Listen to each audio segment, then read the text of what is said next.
Quand j'étais enfant, je passais des nuits entières à regarder le ciel et à m'extasier à la vision des étoiles, tout en imaginant ce qu'il nous restait à explorer et à découvrir. Mais aujourd'hui, rien que l'idée de les regarder ou encore de lever la tête pour contempler ce ciel étoilé provoque en moi une peur indicible.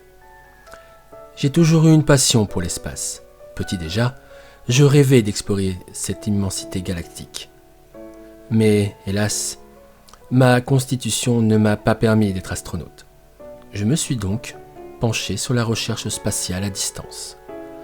Après des années, et pas mal de ratés, je dois bien l'avouer, j'avais conçu un drone spatial, une machine autonome, remplie de capteurs, capable de faire lui-même des examens primaires d'une planète, même à très longue distance. Et cerise sur le gâteau, pilotable à distance et capable d'aller là où aucun astronaute n'aurait pu espérer voyager, même dans ses rêves les plus fous. Je dois avouer que mon projet a attiré pas mal de convoitises, soit pour le voyage spatial et la recherche, soit pour explorer des endroits qui plus tard auraient pu être exploités dans un but financier. Tous ont été très généreux et m'ont fait des offres très alléchantes. Mais tout compte fait, j'ai intégré SpaceX. Son directeur avait, disons, une vision proche de la mienne. Après cela, j'ai constitué une équipe de 15 personnes. Des experts en informatique, en décryptage, des cartographes, des ingénieurs. Bref, que des personnes spécialisées dans leur domaine.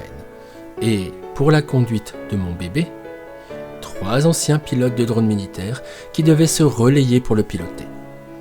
Quand ma machine s'était lancée dans les étoiles, j'étais aux anges. Quand elle a commencé à nous transmettre en direct ce qu'il voyait, je ne tenais plus en place. Et quand, enfin, il a commencé à trouver de nouvelles planètes, j'étais comme un enfant le jour de Noël. Au fur et à mesure du temps, nous faisions de nouvelles découvertes, cartographions de nouvelles zones spatiales, qui certes auraient mis des années à être explorées humainement, mais au moins, cela nous permettait d'améliorer notre compréhension de l'univers. Pendant 5 ans, tout n'a été que succès. Les magazines scientifiques louaient mon génie. À chaque documentaire sur l'espace, j'y participais. J'ai même été invité à prendre la parole dans une immense convention dédiée à l'espace et à l'exploration spatiale. Le tout entouré par toutes les personnes qui 5 ans auparavant m'avaient rayonné pour mon projet, me traitant de rêveur, d'idéaliste, de fou. Bref, ces mêmes idiots aujourd'hui me mangeaient dans la main.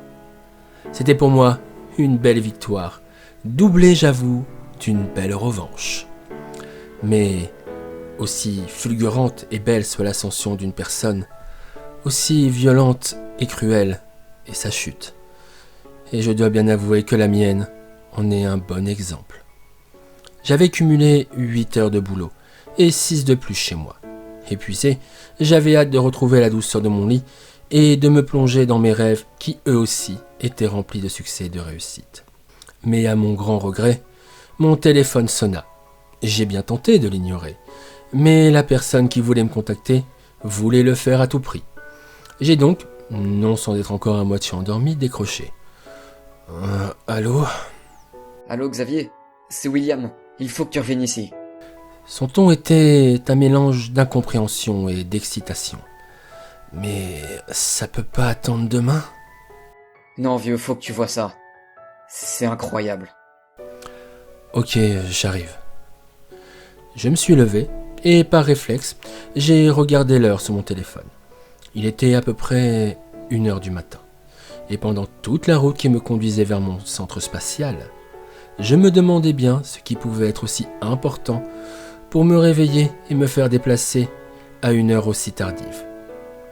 Quand je suis arrivé, j'avais l'impression d'être dans une fourmilière au vu de l'agitation de tout le monde.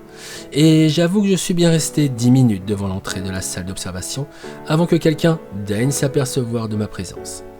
Et quand enfin ce fut le cas, William s'approcha de moi, l'air anxieux, avec un café à la main qu'il me tendit. J'avoue l'avoir pris avec plaisir. Puis après en avoir bu une gorgée, je lui ai demandé Bon William, tu m'expliques ?» À ces mots, il baissa la tête, regarda le sol et se frotta les mains. J'avais devant moi une personne qui avait tous les signes de l'anxiété. J'étais surpris par sa réaction. Lui qui était pourtant une personne toujours très calme et sûre de lui, cette nuit-là, j'avais tout le contraire. Mais après plusieurs grandes inspirations, il me dit: On a pris le service après vous. Tout s'est bien passé et il y a 1 heure, le drone a commencé à nous envoyer des analyses très étranges. Au début, on a tous été très surpris vu ce qu'il nous a envoyé. Pour dire, on a même suivi le protocole en relançant 3 autres analyses. Mais à chaque fois, on a eu le même résultat. Quel genre de résultat? Il se précipita dans son bureau et prit dessus des papiers et me les donna. Ce que je lus était tout bonnement incroyable. Je les regardai, pensant à une mauvaise blague, mais la façon de réagir de William me persuada du contraire. Je me suis alors exprimé. C'est une erreur, je ne vois pas d'autre solution. J'aurais aimé que ce soit le cas, mais non. Ce que t'as dans les mains, c'est le 3e relevé. Attends, t'es sérieux là? Parce que d'après les analyses que je viens de lire, le drone a découvert une créature vivante de la taille d'une planète, qui respirerait dans le vide spatial, alors que tous les scientifiques du monde s'accordent pour dire que c'est impossible. Et comme je te le disais plus tôt, les rapports ne mentent pas. De plus, c'est vivant, et ça possède une gravité. Attends, une gravité? Vraiment? Ouais, et d'après les analyses à longue distance, ça aurait une ceinture d'astéroïdes qui tournerait autour d'elle. Donc quoi que ce soit, c'est très ancien. Et maintenant je te pose la question, on fait quoi? J'ai regardé William, puis le rapport. Et pour je ne sais quelle raison, appelez ça la prudence, ou l'instinct. Mais j'ai eu peur, et devant un William médusé par mes mots, j'ai dit: on contourne la créature, et on continue l'exploration. Mais t'es dingue? Non, prudent. Mais ça va pas, non? Mais attends, mais t'imagines pas la chance qu'on a là? Tu veux dire quoi par là? Le drone que t'as conçu, il a été fait pour trouver des planètes, on est d'accord, mais aussi pour voir s'il n'y a pas d'autres formes de vie dans l'espace. Et cette nuit, on en a la preuve. Cette nuit, on a fait la découverte du siècle, celle que tout le monde a rêvé. On a une chance d'étudier cette chose, de connaître son comportement, de savoir comment c'est capable de vivre dans le vide spatial. Et toi, tu veux pas par prudence? Alors que là, si tu le fais, est-ce que t'imagines un peu ce qu'on pourrait en tirer en matière de découvertes scientifiques, de financement, et tout ça, rien que pour toi? Ah, sacré William. Il a toujours su comment exploiter mes faiblesses. Et je dois avouer qu'il n'avait pas tort. Et je m'y voyais déjà. Les documentaires sur la découverte scientifique du siècle, les fonds que l'on m'aurait donnés pour l'étudier, et aussi, et surtout, les prix de science. Et tout ça, à moi. J'ai alors changé d'avis. Et j'ai commencé à donner des ordres à tout le monde, afin de se rapprocher assez près de la créature pour avoir une bonne image, mais tout en restant à une distance de sécurité. J'ai vu parmi les membres de mon équipe de l'appréhension et de la peur, et ils semblaient hésiter à exécuter mes ordres. Mais après avoir hurlé un bon coup, tout en les menaçant de les virer sans ménagement s'ils me désobéissaient, ils ont suivi gentiment mes ordres. Le drone a bien mis 1 heure pour arriver à destination. Moi, j'ai cru que ça avait duré une éternité. Et pendant tout ce temps, une espèce de tension s'était installée dans la pièce. Et tout le monde, même moi, retenait son souffle. Quand enfin le pilote me fit signe nerveusement que le drone était arrivé, j'ai regardé alors un autre de mes collègues. Et je lui ai fait signe d'activer la transmission vidéo. Il y eut un temps de latence, étrangement long, avant que l'image arrive. Mais quand l'image est apparue, je fus saisi d'effroi. J'avoue que je m'attendais à tout, mais pas à ça. Ce que j'avais sous les yeux, ou devrais-je dire plutôt à l'écran, défiait toute logique. Cette chose n'avait pas de début ou de fin. C'était un amas de chair en constante ébullition, se contorsionnant dans d'immondes spasmes. Des excroissances d'une longueur incommensurable fouettaient le vide galactique. Et d'immenses bouches s'ouvraient et se refermaient à un rythme régulier. Parfois, la chose gagnait en masse, de façon incroyable, alors que devenir si imposant en si peu de temps était tout bonnement impossible. Et pour ajouter à l'horreur, Ce que l'on croyait être de très gros astéroïdes étaient eux aussi des êtres vivants, des créatures d'une laideur absolue, atrocement difformes et bouffies. Je ne pourrais vous les décrire tellement que ces choses étaient improbables et défiaient même la logique humaine. Et je les ai vus tourner autour de lui. J'avais l'impression d'être dans un cauchemar.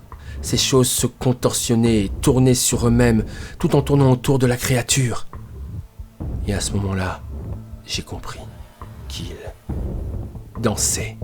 Je ne sais pas comment j'ai réussi à parler, mais j'ai demandé de faire un gros plan sur l'une des créatures. Et je l'ai vu tenir une flûte de la taille d'un building. J'ai demandé que l'on mette le son, mais à peine ce fut fait, que la musique nous fit mal aux oreilles. Et certains de mes collaborateurs tombèrent, se bouchant les oreilles, demandant de faire cesser ce supplice. C'est avec grande peine que notre spécialiste coupa le son. Je me suis mis à regarder autour de moi. Certains de mes collègues s'étaient levés de leur chaise et avaient fait un pas en arrière, et étaient prêts à s'enfuir, alors que d'autres restaient assis, comme tétanisés par ce qu'ils voyaient, et d'autres, devant cet horrible spectacle, ont tout simplement vomi. Quant à William, qui était à côté de moi, il avait fait un pas en arrière et avait trébuché, certainement dû au bruit horrible de la musique, et s'était retrouvé par terre, à quatre pattes. Mais maintenant, utilisait ses mains et ses pieds pour tenter de fuir le plus loin possible de ce qu'il y avait à l'écran. Moi, je fus un temps déstabilisé par ce spectacle horrible et grotesque. Mais j'ai pu me reprendre. Et j'ai d'abord demandé « Vous enregistrez ?» On me fit oui de la tête. Et j'ai alors ajouté « Vous effacez tout. Vous me coupez l'image et vous faites repartir le drone. Et on détruit tous les relevés.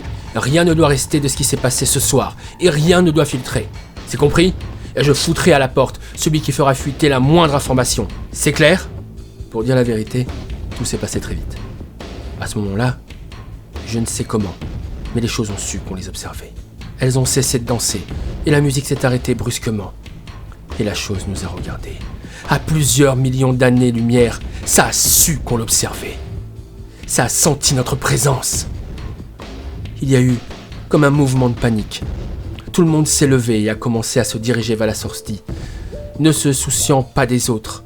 Mais à un moment, et pour une raison inconnue, le son s'est rallumé, et la chose a poussé comme un râle ou un cri.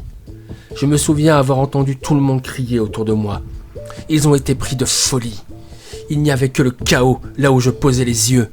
Certains se sont jetés sur leurs collègues et ont commencé à les massacrer sauvagement. D'autres se sont frappés la tête violemment contre le mur pour se fracasser le crâne. Et moi, j'ai eu l'impression que la chose m'avait visé directement. Ma tête me faisait si mal, la douleur était si intense que je me suis effondré. Je fus pris de flashs, de visions incroyables et effrayantes, de mondes par-delà les étoiles, défiant toute logique humaine, et des choses monstrueuses qui y vivaient, tapis dans l'ombre de l'univers, mais aussi, et à ma grande terreur, sur Terre. Et puis, plus rien. Je me suis évanoui. Quand j'ai repris connaissance, j'étais à l'hôpital. J'y suis resté 1 semaine, et pendant tout mon séjour, j'ai déliré, et j'ai parlé de monde et d'êtres à la puissance et à la monstruosité phénoménale. De plus, suite au traumatisme que j'ai subi, mes cheveux sont devenus blancs. Par la suite, j'ai tenté de prévenir mes supérieurs. J'ai tenté d'expliquer ce qui s'était passé, ce que j'avais vu.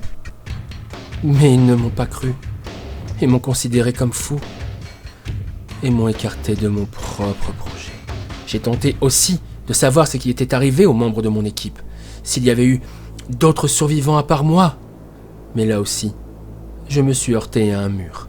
C'est seulement 3 mois après l'accident que une source anonyme m'a appelé. J'ai découvert alors que l'on était 3 à s'en être sortis et que tous les autres étaient morts. On n'a pas voulu m'en dire plus. Très vite, je me suis retrouvé seul. Le premier a fini à l'asile. Il est tellement shooté aux médicaments qu'il n'est plus qu'un légume, passant ses journées à regarder dans le vide et à baver. Le deuxième s'est suicidé 1 mois après ce qu'il s'est passé. Il a juste laissé un mot pour expliquer son geste. La chose s'est réveillée et nous a vus. Il n'y a plus d'espoir pour l'humanité. Nous sommes perdus. Nous sommes perdus. Moi, par la suite, je me suis réfugié dans le désert.